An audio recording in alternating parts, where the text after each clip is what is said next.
Why do so many people earn more money but still feel broke, stressed, and stuck? You work harder, get the raise, maybe even move to a nicer place, but the pressure stays. The numbers go up, but the peace never arrives. Have you ever asked yourself why? Picture this. You're holding a bucket under a faucet, trying to fill it with water. But that bucket has holes. You keep pouring more in, but it just leaks out. Most people think the answer is to pour faster, but maybe the solution is to build a better bucket. There's a principle the wealthy live by. It's not loud, it's not flashy, but it works. It's called the 70-30 rule, and almost no one applies it correctly. That's why today, we're going to unpack how this one concept could reshape the way you handle money, make decisions, and ultimately change your life. You're going to see why so many people stay stuck, and why applying this rule creates freedom most people never feel. So if you're tired of financial stress, don't scroll.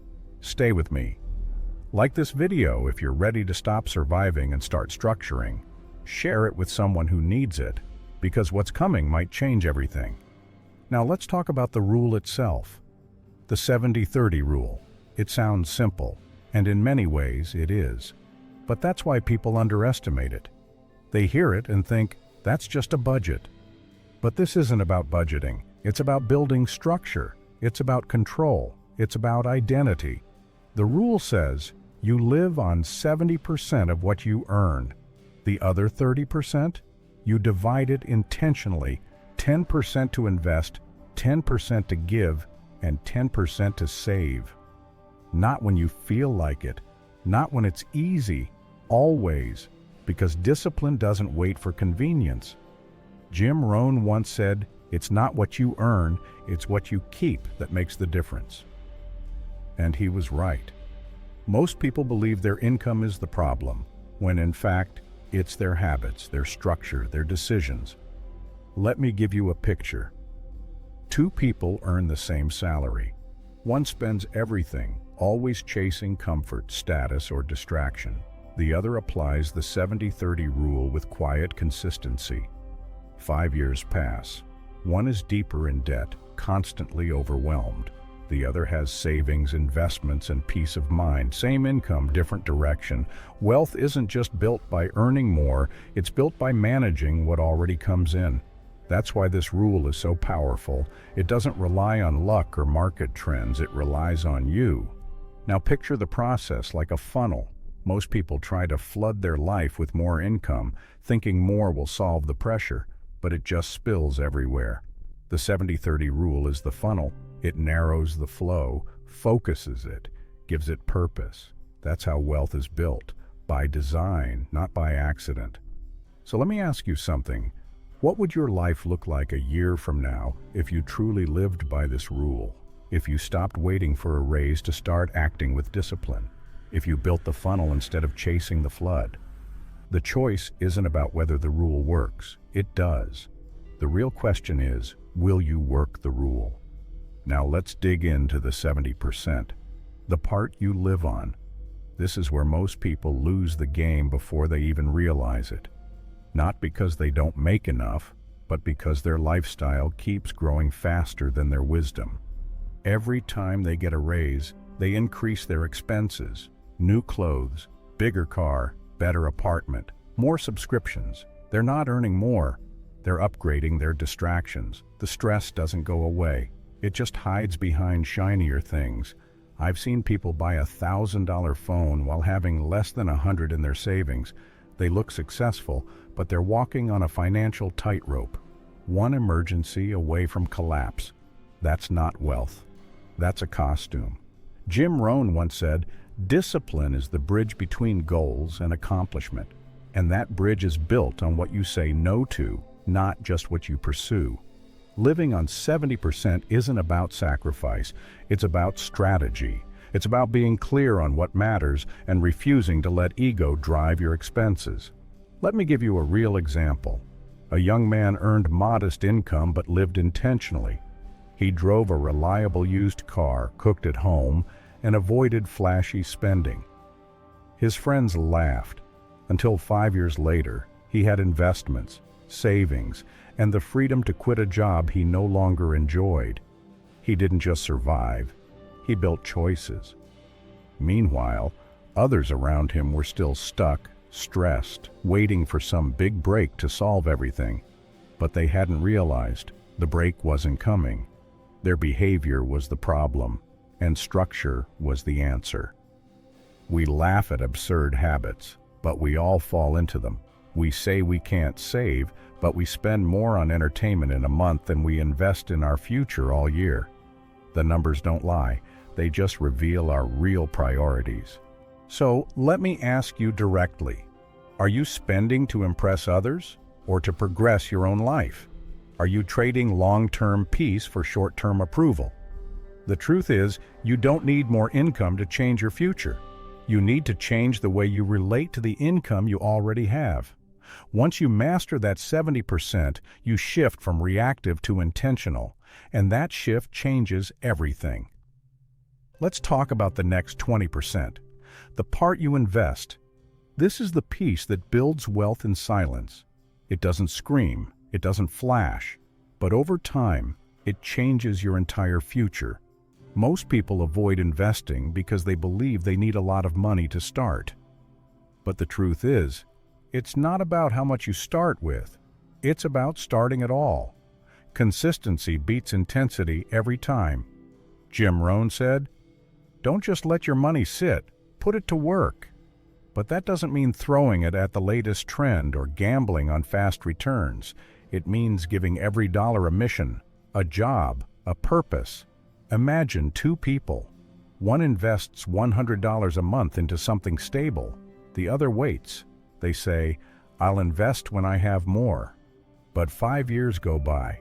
The one who started small now has momentum, experience, and results. The other, still waiting for the perfect moment that never arrives. You don't need to understand the stock market to begin. You need to understand this.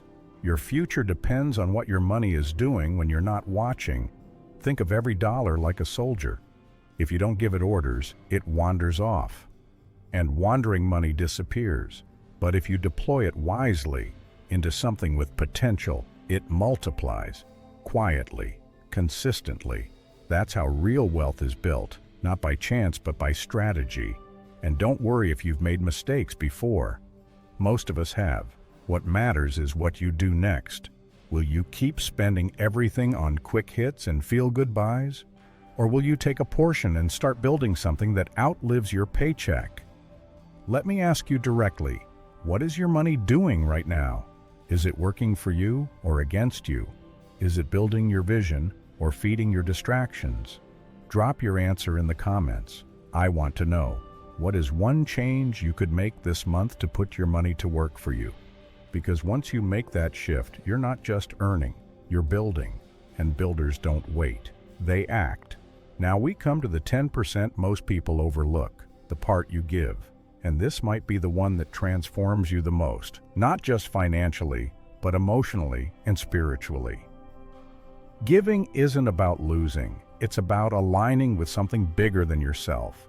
It's a statement you make to the universe, to your values, and to your future self. It says, I'm not afraid to release what I have because I know I'm connected to something more. Jim Rohn once said, giving starts the receiving process, and he meant it. The act of giving shifts your energy. It breaks scarcity. It cultivates gratitude. It reminds you that you're not just here to take, but to contribute. I've seen people hesitate to give $10 to a cause they believe in, yet spend $30 on a pizza delivery they didn't even finish. Giving isn't about amount, it's about mindset. It's about asking, what kind of person am I becoming by how I use my money? Let me tell you a story. A woman was barely making ends meet, but every month she set aside 10% to give. Some months it was $5, others $50, but she gave consistently. Over time, not only did her income grow, her confidence did too. She felt in control, connected, and powerful. Not because she gave everything, but because she gave on purpose. Giving doesn't weaken you, it grounds you. It keeps you from becoming a slave to fear. When you give, you declare that you have enough and that others matter too. And no, this isn't about religion or guilt. It's about intention. Giving says, I'm not just here to survive, I'm here to serve. And that mindset changes how you see yourself and your money. So let me ask you, what would change in your life if you committed to giving 10% of what comes in, not just when it's easy, but always? What kind of person would you become if generosity became part of your identity? The world doesn't need more consumers. It needs contributors. Start with what you have right now, not someday, not when it's convenient. Start because giving makes you stronger. Let's get real. None of this will work if your mindset doesn't change. You can have the rule memorized. You can know every strategy. But if your identity doesn't shift, you'll keep going back to the same patterns, the same financial chaos, the same stress. Jim Rohn said, "Success is something you attract by the person you become." That's not a quote, it's a warning. You don't just earn more and suddenly become wealthy.